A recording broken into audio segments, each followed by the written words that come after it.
Good morning, student. Today we will discuss about transpose of a matrix. Clear?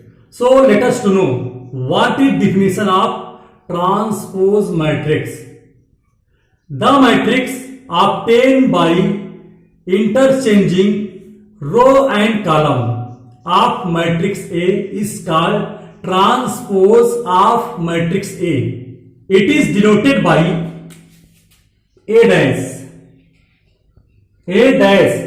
or A to the power T. Okay. If A equal to 1, 2, 3 minus 2, 4, 6, 7, 8, 9. Now, you want to find here what is transpose matrix of A. Then what you will do here? You will write here A dash equal in square bracket. What you will do here? You will change this row into column. Means first row into first column. Means 1, 2, 3. This is the first row and this is first column. Similarly, it is what? It is second row and you will change it in second column. Means minus 2, 4, 6 you will write here. Okay. Similarly here 7, 8, 9. Okay. Now it is what? It is transpose matrix of A. Clear? Now यहां पर सबसे important चीज क्या है transpose matrix में? Transpose matrix में यह है कि जो आपका रो होगा वो रो कॉलम में कन्वर्ट हो जाएगा बस, बाकी इसमें कुछ करना नहीं होता है। जैसे यहां लिखा 1, 2, 3 ये रो में है, आप इसको कॉलम में कर दीजिए। सेकेंड रो है, आप इसको सेकेंड कॉलम में शिफ्ट कर दीजिए। थर्ड रो को थर्ड कॉलम में शिफ्ट कर दीजिए। इसी को क्या बोला जाता है? ट्रांसपोज ऑफ मैट्रिक्स बोला जाता है। क्लियर हो गया? नहीं हो गया? यही आपका ट्रांसपोज मैट्रिक्स है। किसी भी मैट्रिक्स को ट्रांसपोज निकालना हो तो आप ऐसे कर दोगे। अब यहां पर जैसे मैंने यहां पर डैश लगाया है, आप चाहते थे यहां पर ए की पावर यहां पर टी भी लिख सकते थे, बात वही है। ठीक है। और अब हम बात करेंगे जैसे आपके पास दो मैट्रिक्स हो, टू मैट्रिक्स हो और कहा जाए एक मैट्रिक्स ए है, दूसरे मैट्रिक्स का जो नेम है वो बी है।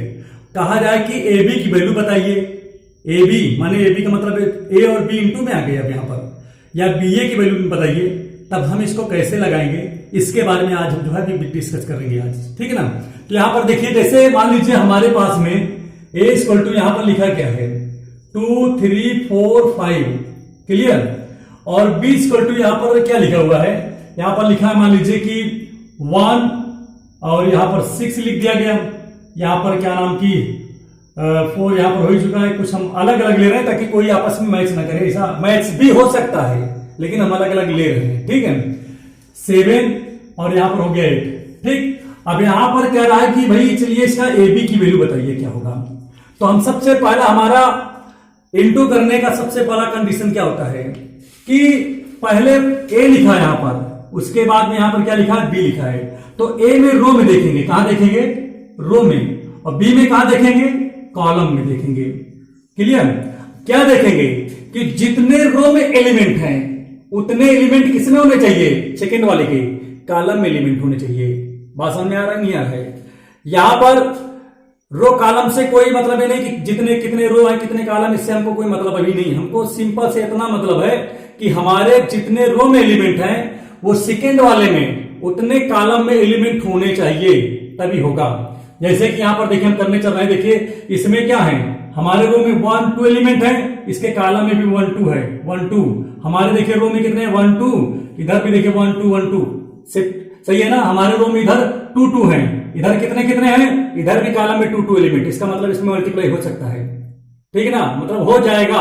अब यहां पर क्या होगा? ए बी लिखा है तो पहले हम ए की वैल्यू लिखेंगे। ए की वैल्यू क्या है? 2, 3, 4, 5 और बी की जगह क्या है? यहां पर 1, 7, 6, 8 लिखा है। बात समझे नहीं समझे? अब आपको मल्टीप्लाई करना है तो मल्टीप्लाई करने का तरीका क्या होता है? जैसे ये पहला आपका हो गया फर्स्ट रो और ये हो गया आपका सेकेंड रो। कॉलम में इसमें देखिए आपका फर्स्ट कॉलम, ये सेकेंड कॉलम। तो मल्टीप्लाई कैसे करेंगे? R1 का पहले मल्टीप्लाई होगा C1 में, फिर R1 का मल्टीप्लाई किसमें होगा, C2 में होगा। इसी तरह R2 का कैसे करेंगे, R2 का बीज पहले करेंगे क्या, C1 में, उसके बाद C2 में करेंगे। ये आपका मल्टीप्लाई करने का आपका तरीका है, ठीक है। अब यहां पर देखिए कैसे मल्टीप्लाई करेंगे, और मल्टीप्लाई करने का तरीका आप बहुत ध्यान दीजिएगा। जैसे अब R1 मैंने उठाया तो ध्यान ये रहना चाहिए कि फर्स्ट एलिमेंट के साथ मल्टीप्लाई होगा, सेकेंड एलिमेंट के साथ होगा मल्टीप्लाई। मतलब ऐसा नहीं है कि 2 से 1 में भी होगा और 2 से 7 में भी होगा, ऐसा नहीं है। आपका अगर 2 का 1 में हो गया तो अब इसके आगे वाला 4 का 7 में होगा। कहने का मतलब कैसे, 2 into 1 लिखेंगे आप, 2 into 1 और प्लस लगा दोगे 4 into 7 समझ में आगे नहीं आ गया। अब देखिए आपने R1 का जो है C1 में मल्टीप्लाई कर दिया, ठीक। अब क्या लिखा है, R1 का C2 में करना है, तो R1 यही है, C2 ये है। अब यहां पर क्या करेंगे, 2 का किस में मल्टीप्लाई होगा, 6 में, और 4 का किस में मल्टीप्लाई होगा, 8 में। तो क्या आएगा, 2 into 6, तो आप यहां पर लिखेंगे 2 into 6 प्लस 4 के किस में होगा, 8 में, तो 4 into आपका 8 हो जाएगा। क्लियर हो गया, नहीं हो गया। इसी प्रकार से अब आज ये सेकेंड, अब इसका देखिए, इसका काम कंप्लीट हो चुका है। अब आ जाएंगे हम R2 पे, तो R2 में क्या होगा, देखिए 3 का किस में होगा, देखिए लिखा नहीं है, R2 का C1 में, तो R2 ये लाइन है, C1 ये लाइन है। अब इधर के बारे में ना सोचो भाई, जब C1 लिखा है तो C1 में करो, R2 का C1 में, तो देखिए 3 का 1 में होगा और 5 का 7 में। ऐसा नहीं कि 3 का 1 में करो फिर 3 का 7 में, ऐसा कुछ नहीं।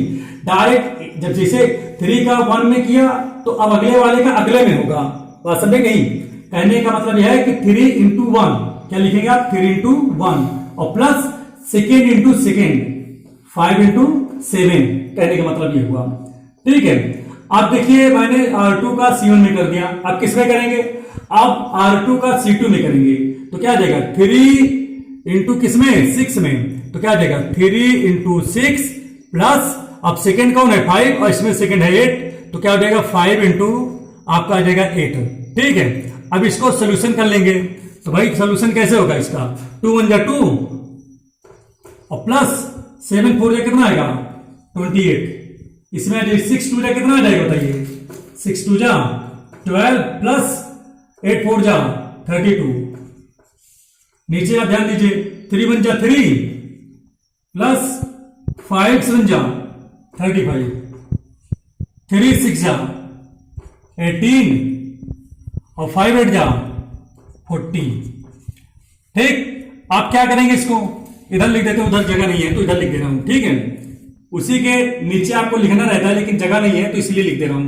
तो यहां पर क्या हो जाएगा, ये अवॉइड करो, 28 प्लस 2 कितना आ जाएगा, ये 30, इधर आ जाइए 2 2 4 और 3 1 4, माने 32 में जब 12 ऐड करेंगे तो 44 आ जाएगा।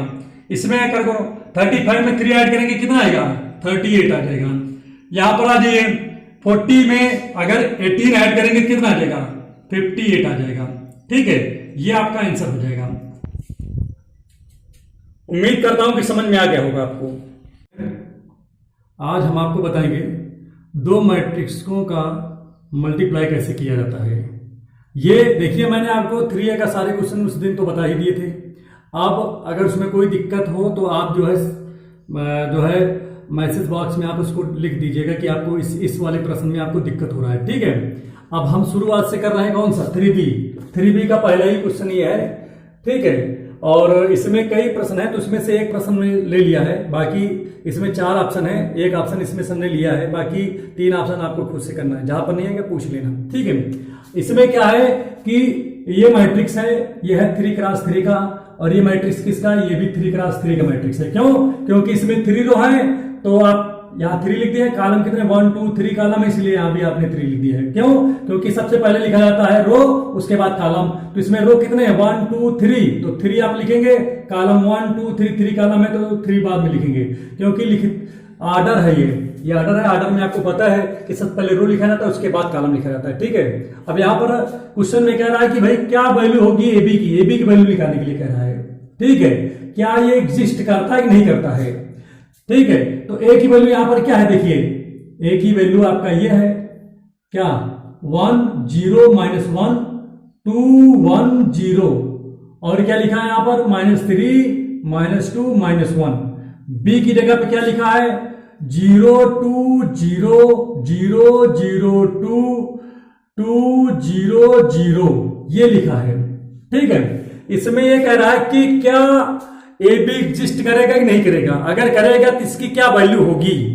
ठीक है, अब सबसे पहली बात बता दें, एग्जिस्ट करना ना करना है तो बहुत अच्छे से आप पहचान ही सकते हो। कैसे, आप यहां पर देखिए पहले वाले में देखिए, जो पहला ये होता है ये R1 इसको बोलते हैं, फर्स्ट, ये पहला रो है आपका, फर्स्ट रो।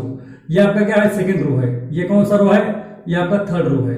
ठीक है, अब यहां पर ध्यान दीजिएगा, इसमें क्या है, ये कॉलम फर्स्ट कॉलम है, ये सेकंड कॉलम है, ये आपका थर्ड कॉलम है। तो पहले मैट्रिक्स में हम रो देखते हैं और दूसरे मैट्रिक्स में हम कॉलम देखते हैं। ठीक है, ध्यान रहना चाहिए कि जैसे पहले हमारे रो में कितने एलिमेंट थे 1 2 3, सेकंड में भी 1 2 3, सभी रो में हमारे पास 3 एलिमेंट हैं।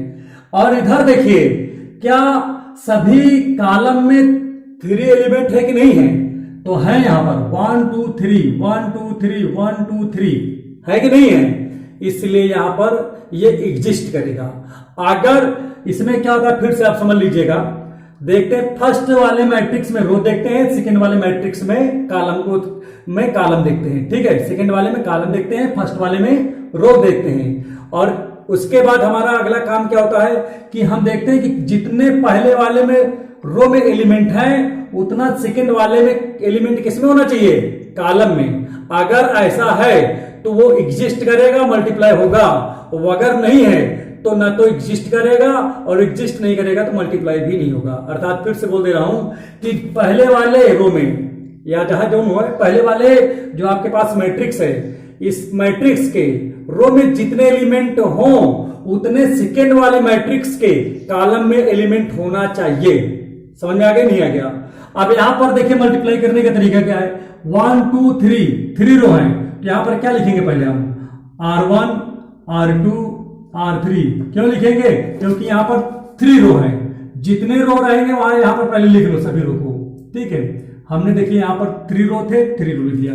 कॉलम कितने 1 2 3 कॉलम है तो इसे लिख देंगे यहां पर भी ऐसे 3 बना देंगे। अब यहां पर देखिए मल्टीप्लाई कैसे होता है, फर्स्ट रो का पहले फर्स्ट कॉलम में करते हैं, उसके बाद सेकंड कॉलम में करते हैं, उसके बाद थर्ड कॉलम में करते हैं। इसी तरह सेकंड रो को पहले फर्स्ट कॉलम में करेंगे, उसके बाद सेकंड कॉलम में, उसके बाद थर्ड कॉलम में। फिर थर्ड रो को पहले फर्स्ट कॉलम में करेंगे, फिर सेकंड कॉलम में करेंगे, फिर उसके बाद थर्ड कॉलम में करेंगे। बात समझ में आ गई नहीं आ गया, ये मल्टीप्लाई करने का तरीका है। तो चलो शुरू करते हैं कैसे मल्टीप्लाई करेंगे। यहां पर ध्यान दीजिएगा बहुत अच्छे से। देखिए मल्टीप्लाई में क्या होता है, फर्स्ट रो फर्स्ट कॉलम, तो फर्स्ट रो आपका ये है और फर्स्ट कॉलम ये है। तो कैसे करेंगे, ध्यान रहना चाहिए कि फर्स्ट रो फर्स्ट कॉलम में मल्टीप्लाई कैसे होता है। मल्टीप्लाई करने का भी तरीका, फर्स्ट एलिमेंट के साथ मल्टीप्लाई होगा, फिर सेकंड के साथ होगा, थर्ड के साथ होगा, और सभी के बीच में प्लस का साइन लगा देते हैं। ठीक है, कैसे करेंगे, देखिए फर्स्ट कौन है इसमें 1, इसमें फर्स्ट 0 है, तो 1 0 जा 0 हो गया। अब सेकंड पे देखिए, सेकंड यहां पर देखिए क्या है, सेकंड 2 है, सेकंड यहां 2 है, 2 2 जा कितना हो जाएगा 4 हो जाएगा। थर्ड इसमें -3 है, यहां पर 0 है, तो ये आपका क्या आएगा -3 0 जा 0, और सबके बीच में देखिए प्लस लगा दिया नहीं लगा दिया। ठीक है, आप देखिए लिखा है फर्स्ट रो का सेकंड कॉलम में करिए, तो फर्स्ट रो फिर उठाया, सेकंड कॉलम ये है, तो देखिए 1 का 0 में, सेकंड का सेकंड में, थर्ड का थर्ड में करेंगे। मतलब 1 का 0 में करेंगे तो 0 आएगा, 2 का 0 में करेंगे ये भी 0 आएगा, -3 का -3 का 2 में करेंगे, 2 3 जा 6 हो गया। क्लियर हो गया नहीं हो गया। अब इधर आ जाइए, फर्स्ट का देखिए अब करना है R1 का C3 में, तो C3 ये लाइन है, R1 ये है, तो फर्स्ट एलिमेंट के साथ, सेकंड के साथ, थर्ड के साथ। तो देखिए 1 का जब 2 में करेंगे तो 2 1 2 होगा, ये 2 का 0 में करेंगे तो ये आ जाएगा 0 आपका आ जाएगा, -3 का 0 में करेंगे तो ये भी 0 आ जाएगा। तो देखिए मैंने फर्स्ट जो है फर्स्ट रो से तीनों कॉलमों में हमने मल्टीप्लाई करा दिया, तो इसका फर्स्ट रो का काम खत्म। अब सेकंड रो पे आ जाते हैं। सेकंड रो में क्या होता है, पहले है देखिए 0, ठीक है, इसमें देखिए R2 का C1 में करेंगे, तो R2 ये लाइन है, C1 ये लाइन है। तो अब इसमें ध्यान क्या रखेंगे, पहला एलिमेंट पहले एलिमेंट के साथ, सेकंड के साथ, थर्ड के साथ। क्लियर हो गया नहीं हो गया। अर्थात 0 का 0 के साथ करेंगे तो 0 आएगा, 1 का 2 में करेंगे तो आपका 2 आ जाएगा, -2 का 0 में करेंगे तो 0 आ जाएगा।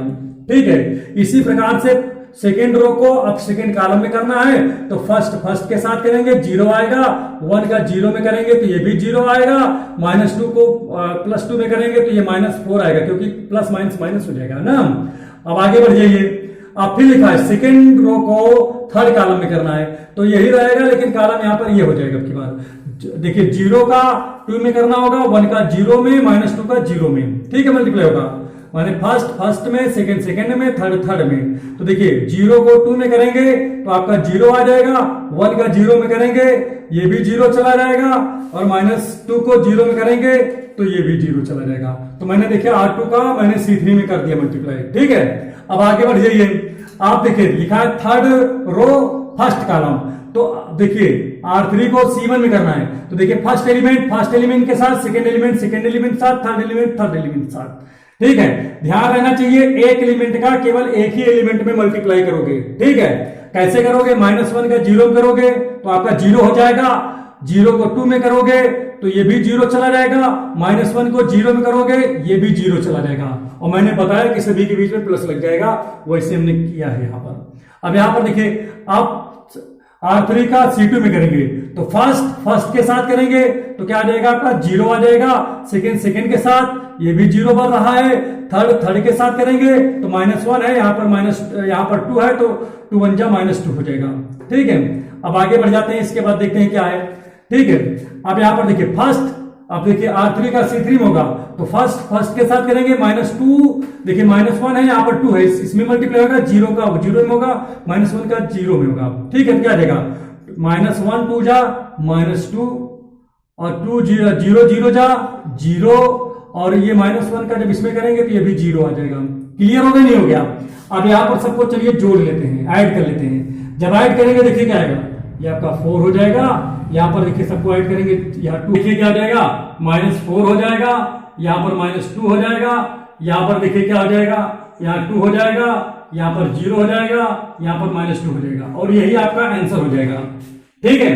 एकदम देख लीजिए, बहुत ही आसान तरीका है ये, ठीक है। बस ध्यान ये रहना चाहिए कि पहले वाले में हम रो देखते हैं, दूसरे वाले में हम कॉलम देखते हैं, ठीक है। ये देखते हैं पहले वाले में जो रो है, जितने रो में एलिमेंट है उतना दूसरे वाले में कॉलम में एलिमेंट होना चाहिए, तभी एग्जिस्ट करेगा, अन्यथा एग्जिस्ट नहीं करेगा। बात समझ में आया कि नहीं आया? क्लियर है ना? ठीक है। अब इसी प्रकार से जो क्वेश्चन है उन क्वेश्चनों को आप आराम से लगा सकते हो। अच्छा, एक चीज और भी देखिए यहाँ पर, ठीक है। जैसे अगर यहाँ पर, लेकिन उसको सी में हमको पढ़ाना है, लेकिन आपको बता देता हूं, जैसे आपको मान लीजिए यहां से ट्रांसपोज करने के लिए कोई कह दे, ए बी के ऊपर ट्रांसपोज करने के लिए कह दे, तो क्या होता है, रो को कॉलम में कन्वर्ट कर देते हैं। बहरहाल उसको हम आगे पढ़ाएंगे, जब अगला आएगा तो करेंगे। इसी प्रकार जैसे यहाँ पर 3x3 का एलिमेंट हमने इस तरह बना लिया, ठीक है। इसी तरह 2x2 होगा तो उसको भी बना लेंगे, ठीक है। अब इसको आराम से आप जो है घर पे बैठ के लगाइएगा, जहां पढ़ना है पूछिएगा, ठीक है। Thank you. आगे देखते हैं अगला क्वेश्चन लिखा है second question number 2। If A equal to ये मैट्रिक्स दिया, बी इक्वल टू ये मैट्रिक्स दिया, यहाँ पर भी ए बी और बी ए निकालना है। तो यहाँ पर भी मैं ए निकाल देता हूँ, ए बी निकाल देता हूँ। देखते हैं ए बी और बी ए कैसे निकालते हैं, उसको ध्यान देते हैं। अब यहाँ पर ध्यान दीजिएगा, जैसे मुझे वैल्यू किसकी चाहिए, मुझे पहले वैल्यू चाहिए ए की, ए बी की चाहिए। तो हम ए की वैल्यू कहाँ पर है, ये है, उठा के यहाँ पर रख दिया। क्या है भाई, -4 1 0 2 -3 0, और b की वैल्यू क्या है, देखिए यहां पर ध्यान दीजिए, 2 1 3, और यहां हुआ क्या लिखा है, 1 -2 4। तो यहां पर देखिए हमने बताया क्या है, पहले वाले का रो देखते हैं और दूसरे वाले का कॉलम देखते हैं। पहले वाले के देखिए रो देखते हैं, पहले किसका, मैट्रिक्स का, और सेकेंड मैट्रिक्स का क्या देखते हैं, कॉलम। तो हम देख रहे हैं पहले वाले मैट्रिक्स में के रो में कुल कितने एलिमेंट हैं, 1 2 3, यही तो है। पहले मैट्रिक्स में क्या देख रहे हैं, रो में 3 एलिमेंट हैं, और सेकेंड वाले मैट्रिक्स में क्या देख रहे हैं, कॉलम में कितने एलिमेंट हैं। तो यहां भी देखिए 1 2 3 एलिमेंट हैं, इसका मतलब इसका मल्टीप्लाई हो जाएगा, ठीक है। मतलब ये होता है कि पहले वाले के रो में एलिमेंट देखते हैं और दूसरे वाले के कॉलम में एलिमेंट देखते हैं। अगर दोनों जो है क्या हो, इक्वल हो, तो क्या हो जाएगा, मल्टीप्लाई आराम से हो जाएगा। देखिए यहाँ पर 3 एलिमेंट है, 1 2 3 एलिमेंट, इसमें भी देखिए 1 2 3 एलिमेंट है, ठीक है, तो इसलिए इसका मल्टीप्लाई हो जाएगा। अब यहाँ पर मल्टीप्लाई करने का तरीका क्या होता है, इसमें देखिए कितने रो है, पहले में 1 2 रो है, तो यहाँ पर क्या लिखेंगे R1 और यहाँ पर R2 लिख दिया। दूसरे वाले में कॉलम कितने हैं, कॉलम 1 2, भाई ये आपका C1 है, C2 है ना इसमें, तो यहाँ पर देखिए 2 कॉलम है, यहाँ पर 2 कॉलम है, तो C1 इंटू C1 C2 लिखेंगे, यहाँ भी C1 C2 लिखेंगे। बात समझ में आ गया, नहीं आ गया नियम। अब मल्टीप्लाई कैसे करेंगे, आपको बताया था, फर्स्ट देखिए फर्स्ट रो पहले लिखा है, फर्स्ट कॉलम, तो आपका फर्स्ट रो तो ये है, तो देखिए इसका जो है फर्स्ट रो का फर्स्ट कॉलम में मल्टीप्लाई करेंगे, लेकिन कैसे करेंगे, फर्स्ट एलिमेंट के साथ, सेकंड एलिमेंट सेकंड के साथ, थर्ड वाले के साथ, अर्थात और सभी के बीच में क्या लगा देंगे, प्लस लगा देंगे मल्टीप्लाई करने के बाद। जैसे यहाँ पर देखिए 4 2 जा कितना हो जाएगा, 8 हो गया, प्लस देखा हमने प्लस लगाया ना यहाँ पर, सेकंड के साथ 0 1 जा 0, फिर -3 का जब 3 में करेंगे, यहाँ प्लस है यहाँ माइनस है, 3 3 जा -9, हम यहाँ प्लस लगाते हैं, लेकिन चूंकि यहाँ पर -9 आ जाएगा तो माइनस प्लस क्या बना देगा, इसको माइनस बना देगा। बोलो क्लियर हो गया, नहीं हो गया। अब मैंने फर्स्ट रो का फर्स्ट कॉलम में कर दिया, अब मैं क्या करूंगा, फर्स्ट रो का सेकंड कॉलम में करेंगे, तो देखिए फर्स्ट रो हमारा यही है, कॉलम इसमें क्या है, सेकंड ये है, 4 का 1 में होगा, 0 का -2 में होगा, -3 का 4 में होगा, तो क्या आएगा 4 1 जा 4, सेकंड ये 0 -2 जा ये आपका 0 हो जाएगा, और -3 4 जा कितना आ जाएगा, -12। बोलो समझ आ गई, नहीं आ गया। इसी प्रकार से अब किस पे पहुंच जाएंगे, देखिए R1 से मैंने C1 C2 मल्टीप्लाई कर दिया, इसका काम खत्म। अब हम क्या करेंगे, आप सेकेंड रो उठाएंगे, तो सेकेंड रो कौन है, ये वाला है। अब सेकेंड रो का पहले C1 में होगा, फर्स्ट कॉलम में, ठीक है, इधर रो लेते हैं इधर कॉलम लेते हैं, बात समझ आ रहा है, नहीं आ रहा है, तो क्या आएगा 1 का मल्टीप्लाई किसमें होगा, पहले देख लेगा, नहीं है R2 का C1 में, तो R2 ये है और C1 ये लेंगे, तो इसमें कैसे होगा, R2 C1 का फर्स्ट में, सेकंड में, थर्ड में, तो -1 का 2 में करेंगे, 1 2 जा कितना आ जाएगा 2, सेकंड में 2 1 जा ये भी 2 हो रहा है, और थर्ड में 0 3 जा ये 0 हो गया। इसी प्रकार से अब आगे क्या लिखा है, R2 का C2 में करेंगे, तो फर्स्ट में 1 1 जा 1, सेकंड में 2 और यहाँ -2 है, तो ये हो जाएगा -4। अब 0 का किसमें होगा, 4 में, तो 0 4 जा 0, ठीक है। अब ये क्या हो जाएगा आपका, इसमें जब इसको देखिए, अब यहाँ पर 8 लिखा है, -9 लिखा है, 0 कोई मतलब नहीं, तो -1 आ जाएगा। यहाँ पर 4 से 12 जाएगा तो कितना आ जाएगा, -8 आ जाएगा। 2 2 कितना हो जाएगा, 4 हो जाएगा। 1 से 4 जाएगा, -3 हो जाएगा। ये आपका आंसर आ जाएगा। बोलो समझ में आ गया, नहीं आ गया। दूसरी बात यहाँ पर आप समझिए, अब आपका क्या पूछ रहा है, BA पूछ रहा है, तो यहां पर चलिए BA के बारे में देखते हैं क्या है। BA इसकी वैल्यू पूछ रहा है, तो B की वैल्यू क्या है बताइए, ये लिख दीजिए यहां पर, इक्वल टू B की वैल्यू पहले लिखो 2 1 3 1 -2 4, ठीक है। और यहां पर देखिए A कितना है, देखिए